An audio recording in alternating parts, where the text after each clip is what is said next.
If the good old days aren't drawing you back to start another church, to do all of that whole system again, then what are the future good old days, going to be? Where do you see church model going? Where do you see the congregation of Christians going? Where do you see the growth? I see no pressure to perform. I see no guilty mandate demanding my time in a certain building between 11 and 12 p.m. or whatever your church time is. I see pastors and ministers and people that's had to live under the oppression of people being able to leave town for more than one weekend a year without worried about the elders in the church may bring something into question. So if he goes on a vacation with his grandkids, he has to kill himself to be back late Saturday night to make sure he's back in the pulpit on Sunday morning. I see Sunday morning getting up, having a great breakfast with your family and going fishing if you want to, and having communion without pressure. The whole world, the economy of church is changing. And the only thing that keeps people in church now is fear. Fear of hell.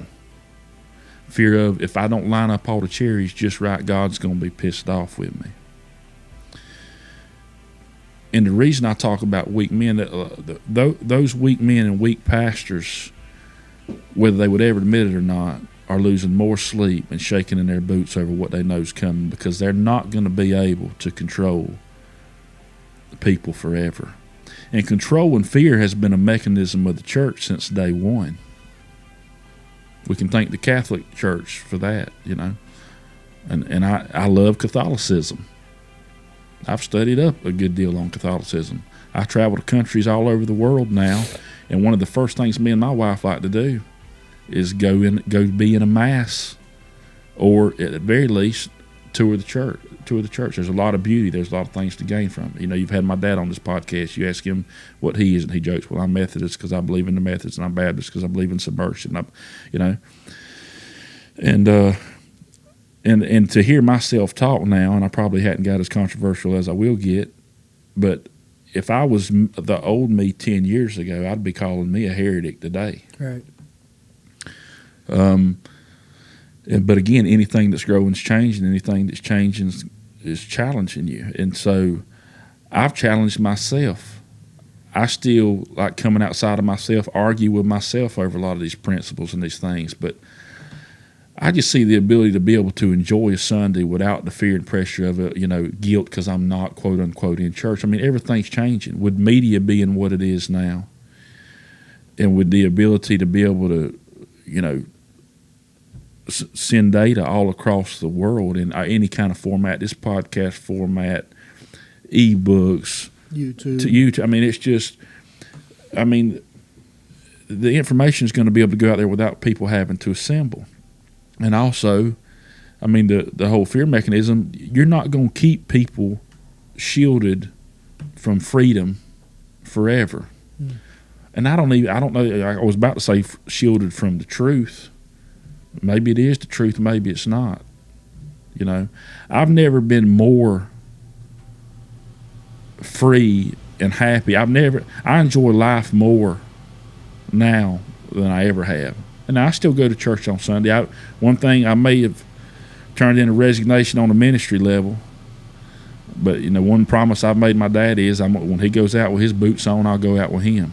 So, I'm out of town a lot now, but the Sundays I'm in church, and honestly, I'd rather not be there. I'd rather be doing something else. Just being quite frank, he knows that. That's not news to them. I looked at both of them and said, if I didn't love Mom and Dad, if I didn't love you the way I love you, you wouldn't be there. I wouldn't be there. I'm there because I love you and you're my parents. Right. And I'm going to, just like you've always supported whatever I've done, even when I was wrong, I'm going to support you until you make the decision to pull the trigger and completely exit and possibly do something different. Maybe he does and maybe he doesn't. Part of me wishes that he does, I've been in church I mean, I grew up. You were there every time the doors was open. If there was a window washing service, we was there. If there was a work day, we was there. I mean, we was at everything before my dad was a pastor. Right. You can imagine how magnified once he was, and I enjoyed all that. So I'm not. It was never a task. I grew up loving and enjoying the ministry and wanting to be with the people of God and wanting to be with the family of God, and that was my family.